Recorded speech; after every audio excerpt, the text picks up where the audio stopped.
مرحبا يا جماعة. النهاردة هنتكلم عن موضوع مثير جدا، اللحمة المزروعة في المعمل. هنحكي قصة ظهور التكنولوجيا دي من البداية لحد النهاردة، وهنشوف ازاي بيتم انتاج اللحمة دي، ونتعرف على الشركات الرائدة والمشاهير المستثمرين، ونفهم القوانين واللوائح، ونتعرف على التوقعات المستقبلية للسوق ده. يلا بينا. ثورة اللحمة المزروعة في المعمل هي قصة مشوقة عبر الزمن ومستقبل الغذاء والتكنولوجيا. في 2013 العالم شاف أول برجر مزروع في المعمل على يد دكتور مارك بوست من جامعة ماستريخت في هولندا. كانت تكلفة وقتها حوالي 330 ألف دولار. البرجر ده كان بداية ثورة في عالم الغذاء. العملية بدأت بأخذ عينة صغيرة من خلايا عضلية من بقرة حية، ووضعها في وسط غذائي غني بالفيتامينات والمعادن، وكده ابتدوا يزرعوا الخلايا في أطباق بتري في المعمل. من 2013 لحد النهارده الصناعه دي تطورت بسرعه رهيبه. شركات زي ممفيس ميتس اللي اسسها دكتور اوما فاليد في 2015 قدرت تنتج لحم بقره ودجاج وبط مزروع. الشركه دي جمعت استثمارات باكثر من 180 مليون دولار من مشاهير زي بيل جيتس وريتشارد برانسون في 2017. ممفيس ميتس قدمت للعالم اول كرات لحم ودجاج مزروعه في 2021. الشركه غيرت اسمها لابسايد فودز لتوسيع نطاق منتجاتها. الشركات الكبيره دخلت السوق بقوه. موساميد الشركه الهولنديه اللي اسسها دكتور مارك بوست بقت واحده من اللاعبين الكبار في مجال تصنيع اللحم معمليا. جاست واللي معروفه بمنتجاتها النباتيه دخلت برضه في اللعبة، قدرت تنتج دجاج مزروع بتكلفة أقل بكتير من أي وقت مضى. ألف فارمز الشركة الإسرائيلية الصهيونية نجحت في زراعة شرائح لحم بقرية في 2020. فاينالس فودز قدرت تنتج مأكولات بحرية مزروعة. السوق ده متوقع ينمو بشكل كبير في السنين الجاية. التقديرات بتقول إن السوق العالمي للحمة المزروعة ممكن يوصل ل 25 مليار دولار بحلول 2030. المنافسة بين الشركات بقت شديدة جدا. كل شركة بتحاول تتفوق على التانية في الإنتاجية والجودة والتكلفة. ايت جاست جمعت أكثر من 220 مليون دولار في استثمارات، وبلو نالو جمعت أكثر من 60 مليون دولار في 2020. سنغافورة بقت أول دولة يوافق على بيع اللحمة المزروعة فيها، وكانت خطوة مهمة جدا في تقدم الصناعة. شركة ايت جاست قدرت تحصل على الموافقة لبيع قطع دجاج مزروعة في المعمل. بلو نالو شركة أمريكية بتعمل على إنتاج أسماك مزروعة زي التونة والكوبيا.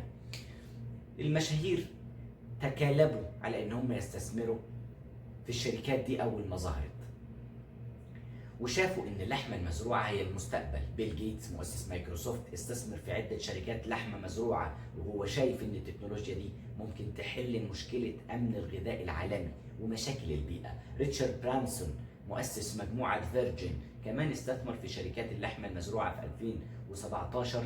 كذلك الممثل والناشط البيئي ليوناردو دي كابريو استثمر في موساميد وألف فارمز.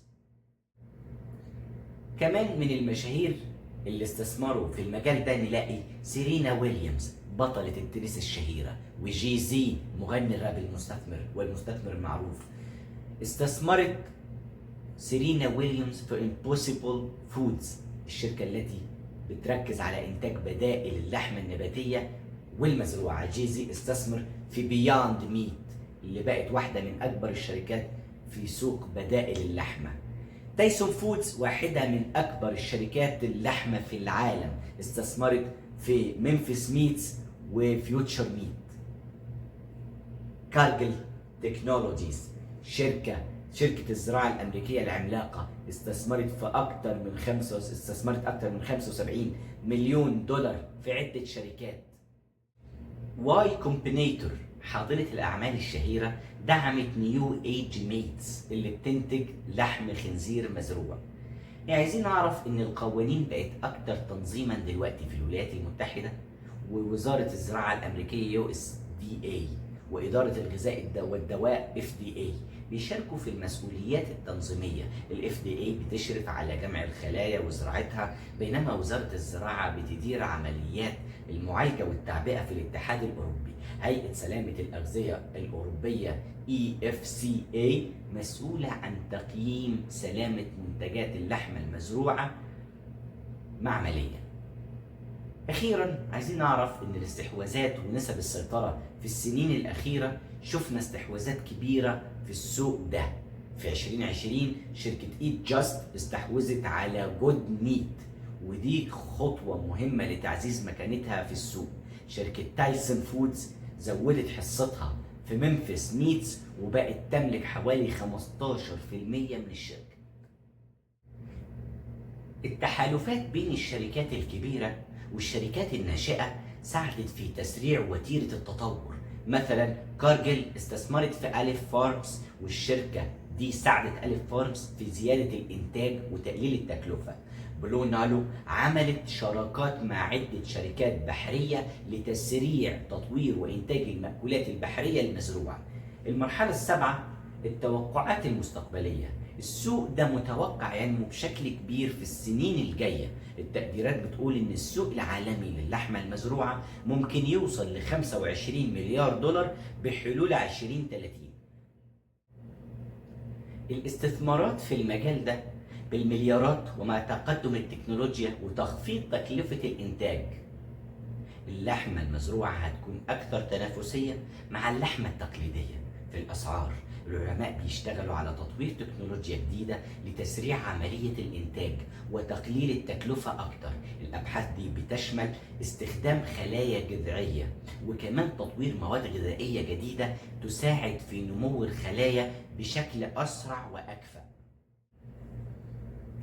في النهاية اللحمة المزروعة في المعمل بتمثل تحول كبير في إنتاج واستهلاك اللحمة.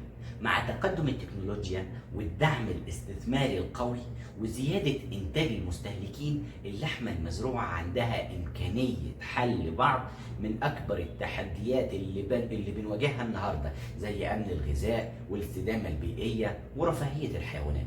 شكرا أنكم تابعتوا الحلقة. ما تنسوش تعملوا لايك وسبسكرايب وتشاركونا رأيكم في التعليقات. لو عندكم أي أسئلة أو مواضيع عايزين نتكلم عنها في الحلقات الجاية اكتبوا لنا في التعليقات. نشوفكم في الحلقة الجاية. شكرا.